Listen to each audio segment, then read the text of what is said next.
Olá, sejam bem-vindos mais uma vez aqui ao meu canal.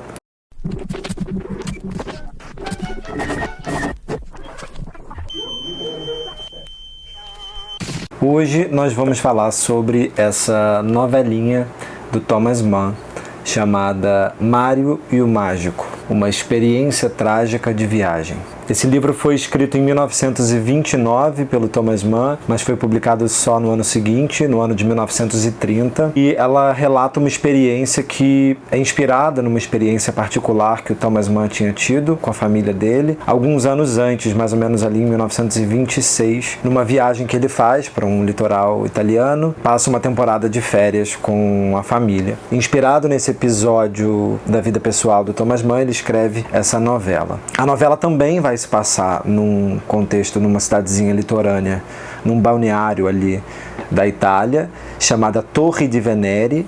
É um lugar imaginário, uma cidade que não existe, e é nessa cidadezinha litorânea que vai se passar a nossa narrativa. É uma narrativa muito curta, de 60 páginas. Saiu agora nessa edição da Companhia das Letras, que a Companhia das Letras me enviou, e eu li prontamente, porque uma narrativa curtinha do Thomas Mann não podia deixar passar. E essa é uma novelinha muito fascinante, muito bem escrita, como tudo que o Thomas Mann escreve, que eu já li até agora, não tem nada que seja nem perto de ruim. E a história então vai se passar nesse lugarzinho, Torre di Venere. O narrador chega nesse balneário com a esposa e seus 2 filhos pequenos, e eles já relatam de cara, o narrador já nos dá um clima de muita instabilidade, assim, logo de início. Eles se hospedam num hotel, num grande hotel, e o primeiro episódio já de estranhamento, quando ele chega nesse local, é que eles tentam se sentar para comer num refeitório que fica numa parte externa, depois de um vidro, assim, onde se tem a vista bonita da praia. E os funcionários do hotel falam que eles não podem se sentar lá porque aquela área estaria destinada somente aos nossos clientes. Ele fala, os nossos clientes só que podem sentar aqui. Ele acha aquilo muito estranho porque ele fala, ué, mas nós somos clientes do hotel. E eles falam que não, olha, tem uma mesa aqui dentro, não sei o que, sentem aqui dentro. Ele acha aquilo muito esquisito, mas aquilo já é um indício de que há uma separação estranha. Na verdade, o que ele entende já é que aquele lado de fora está destinado somente à fina flor da burguesia italiana, e que eles ali, estrangeiros, alemães, não poderiam se sentar naquela área externa. Isso é um primeiro episódio. Logo depois, ele narra um outro episódio já esquisito dessa viagem. Nesse hotel também está hospedada uma princesa italiana que fica muito incomodada com a tosse dos filhos do nosso narrador. Eles estão tossindo, tosse de criança, assim, uma tosse de uma gripe besta. Essa princesa fica muito aflita, achando que eles estão contaminados com alguma coisa horrível e que eles têm que ficar longe dos filhos dela. Pede, então, para que eles sejam transferidos de quarto, para que saiam do quarto vizinho dela. E aí ele fala, o narrador fala, não, isso não é nada, é uma bobagem. Os funcionários do hotel chamam um médico sério, respeitado, e esse médico vê as crianças e fala, olha, realmente não se trata de nada que deva se preocupar, não é absolutamente nada. E mesmo assim a princesa segue dizendo que não pode de jeito nenhum, que aquilo ali é uma coisa terrível. Eles chamam um outro médico, do gosto dessa senhora insuportável, e esse médico nem sabem se é um médico de verdade, provavelmente alguém que nem é muito respeitado na ciência, e aí ele fala que sim, que eles vão ter que ser transferidos, mudar de quarto e tal. Eles falam, não, quer saber, então a gente vai sair desse hotel, a gente não tá achando tudo muito esquisito aqui, tá muito mal recebidos, e vão para um outro, vão tipo para uma pensãozinha muito bonitinha, agradável e tal, com uma comida muito boa. Aí eles falam, não, a gente vai ficar aqui. Aí eles trocam de hotel. Aí na praia, quando eles estão numa praiazinha ali, curtindo um mar, um sol gostoso, não sei o quê, o narrador já diz que ele não está conseguindo curtir muito nada, assim, que a praia não está nem um pouco gostosa, que apesar do clima do litoral italiano, ele está achando tudo muito esquisito, e ele descreve principalmente o comportamento das crianças, que tem umas crianças muito patrióticas, chechelentas, chatíssimas, falastronas, que gritam o tempo inteiro, e que elas implicam com as outras crianças, que elas são esquisitas. e que os adultos fazem mó vista grossa para essas crianças. E aí tem um outro episódio também horrível, que a filha desse nosso narrador suja a roupinha de banho de areia e ela precisa lavar no mar. No que ela vai lavar, ela tira o maiozinho e isso vira um escândalo naquela praia. Todos os cidadãos locais italianos ficam estarrecidos com aquele episódio. Nudez, veem a nudez, e é uma nudez de uma criança, né, de 8 anos. E eles acham aquilo um assinte, um atentado contra os bons costumes, o pudor, a religião, a família. Fazem um escarcéu e é chamado um policial. O narrador e a esposa têm que ir até a delegacia e eles pagam uma multa. E eles pedem desculpas, falam, mas é um pouco um absurdo isso que está acontecendo e tal, não sei o que. Bom, esses são os episódios iniciais, só para dar o clima de muita irritabilidade, de muita insegurança, de pouquíssima hospitalidade do que está acontecendo nesse ambiente. Já se mostra uma Itália, e já era uma Itália do Mussolini. O Mussolini já estava no seu 6º ano, eu acho, e, bom, todo mundo ali já bem esquisito. E então eles resolvem levar os filhos para um espetáculo de um mágico que vai se apresentar. Eles veem um cartaz em todo o litoralzinho lá, dizendo que vai se apresentar um grande mágico, ilusionista, prestidigitador, adivinhador, um homem incrível. E todo mundo dessa região vai para essa apresentação. As crianças ficam eufóricas, um show de um mágico, insistem, eles vão até esse show. Chegando lá no espaço do espetáculo, o nosso narrador já diz que esse espetáculo vai ser a espécie de uma condensação de todo esse clima horrível que eles já estavam sentindo antes. Isso ele já diz logo no início da novela. Ele diz assim: a lembrança de Torre de Venere evoca uma atmosfera muito desagradável. Raiva, irritabilidade, tensão exacerbada pairavam no ar desde o início daquela viagem. Por fim, veio o choque com o terrível Tipola, que é esse mágico, em cuja pessoa a peculiar maldade daquele ambiente parecia se corporificar de modo mais fatídico, ou mesmo prodigioso do ponto de vista humano, e concentrar-se naquela figura de maneira ameaçadora. As próprias crianças terem estado presentes ao final de terror dessa história, um final, assim nos pareceu mais tarde, pré-determinado e conforme a essência das coisas, foi uma incongruência triste e fruto de um equívoco, por culpa das imposturas daquele estranho homem. Graças a Deus, as crianças não entenderam em que ponto terminava o espetáculo e começava a catástrofe, e as deixamos na feliz ilusão de que tudo não passava de teatro. Então, já na primeira passagem da novela, a gente já sabe que vai acontecer uma catástrofe, inclusive pelo subtítulo, uma experiência trágica de viagem. E esse espetáculo já começa todo errado, porque o mágico se atrasa horrores, eles estão apreensivos porque as crianças precisam dormir cedo, o espetáculo já era um espetáculo tarde, mas pela insistência das crianças eles vão assistir de qualquer forma, e aí o espetáculo atrasa, o mágico entra, e esse mágico, ele é uma figura esquisita, torta, ele tem uma corcunda, ele é meio manco, meio corcunda. Ele tá todo vestido meio emperequetado, para parecer muito mais importante do que ele realmente é. Ele tem os dentes podres, uns dentes amarelados. Ele não para de fumar e beber um conhaque, um treco lá. E ele começa lá os seus números. Primeiro, uma coisa relacionada à aritmética, a fazer contas, fazendo adivinhação de números que a plateia fala. A plateia fala uns números, a soma dos números está escrita num quadro negro. Depois ele tira cartas, faz aqueles números de adivinhação de cartas.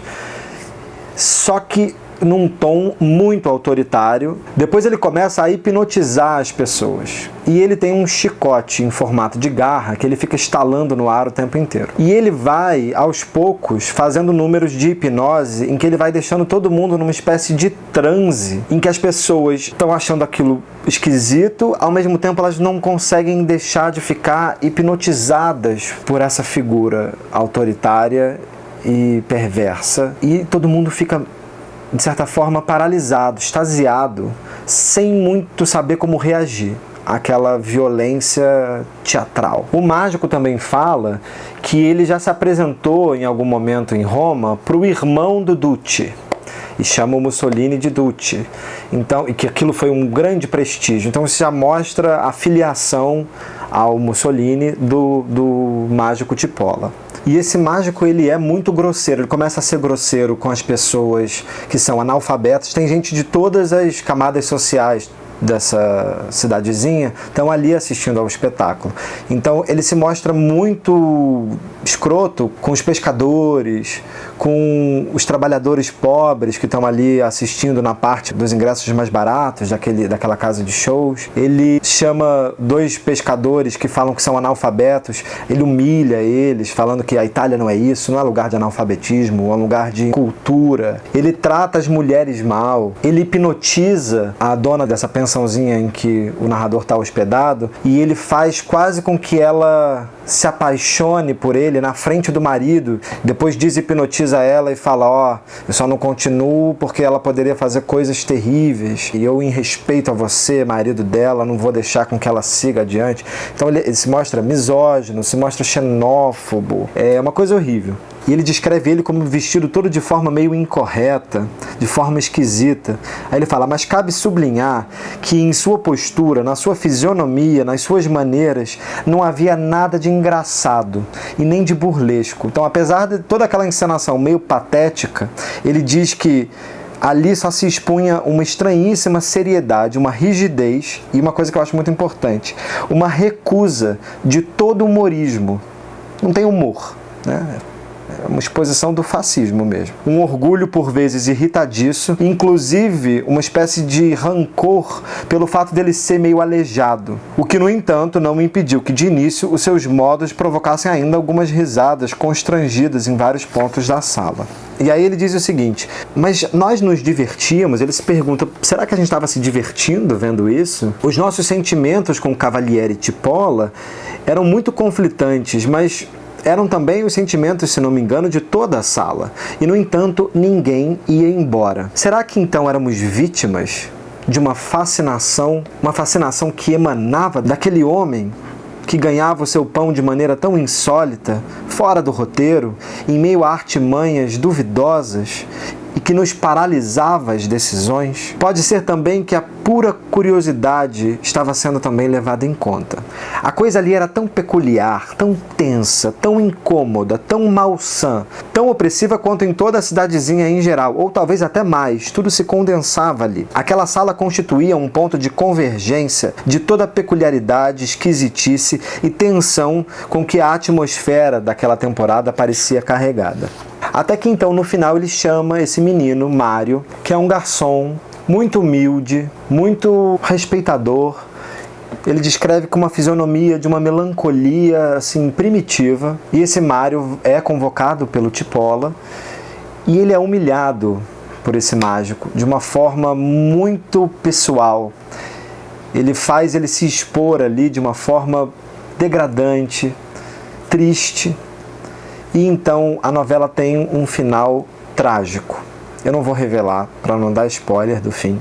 Mas leiam essa novela. O que essa novela acaba fazendo é essa, apesar de ser antes da ascensão de Hitler, o Thomas Mann narra nessa novela como se ele tivesse ali um sismógrafo, como se ele sentisse a temperatura daquele clima de instabilidade, de nacionalismo exacerbado. O Thomas Mann consegue captar assim, de uma forma bem precisa, numa das primeiras obras literárias que narra esse sentimento, essa intuição de que algo terrível vai acontecer dali a pouco. Isso mesmo sendo em 1929.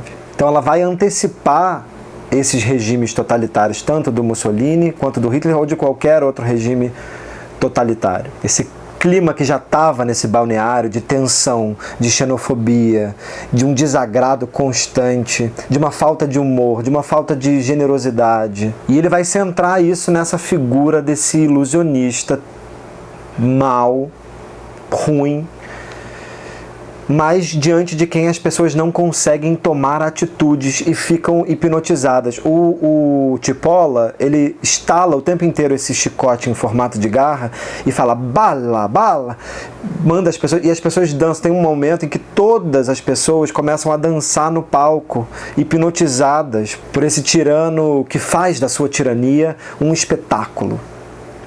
Então a obra é uma obra que faz a gente pensar muito. Eu acho muito interessante a gente ler ela hoje, né? Não só por conta dos nossos tiranos contemporâneos, por esse efeito de paralisia diante do fascismo, mas também de uma espetacularização do fascismo.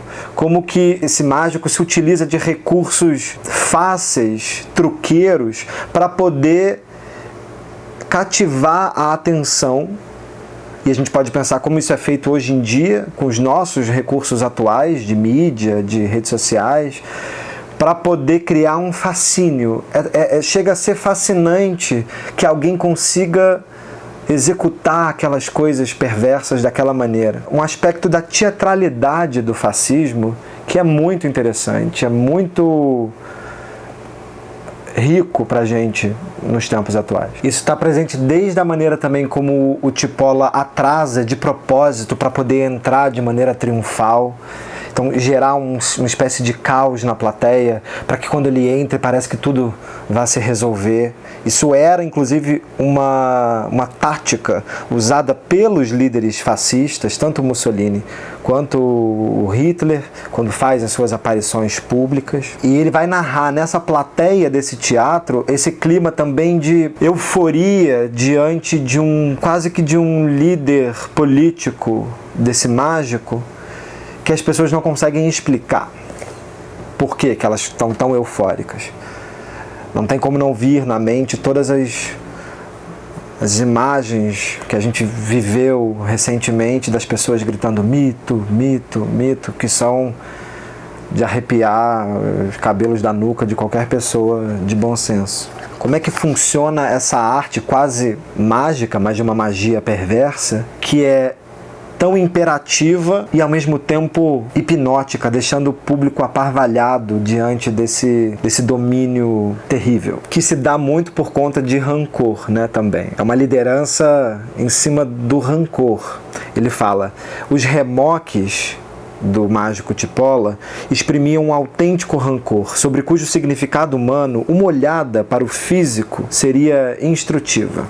Então é uma novela muito rica para a gente poder pensar nesse envenenamento dessa plateia pelo ódio, nas falsificações, nas falcatruas, nos truques de baixíssimo nível, nessas campanhas difamatórias dessa figura, desse mágico, nessa propaganda populista em cima da violência, do espetáculo da violência, que vão ser o terreno fértil ali das ações nazifascistas.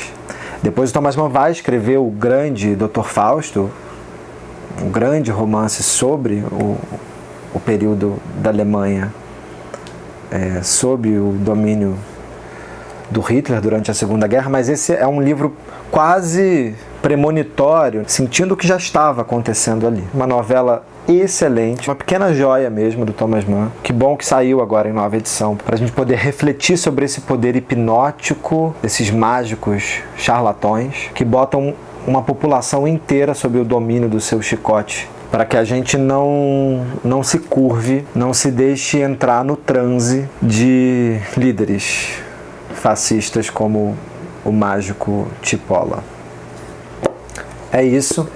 Ficamos por aqui. Não se esqueça de se inscrever aqui no canal, deixar seu comentário aqui embaixo, isso ajuda muito a produção de conteúdo aqui desse pequeno e modesto espaço. Fiquem aqui para mais resenhas literárias em breve. A gente se vê no nosso próximo vídeo aqui do canal. Um beijo para todo mundo e até já já. Valeu!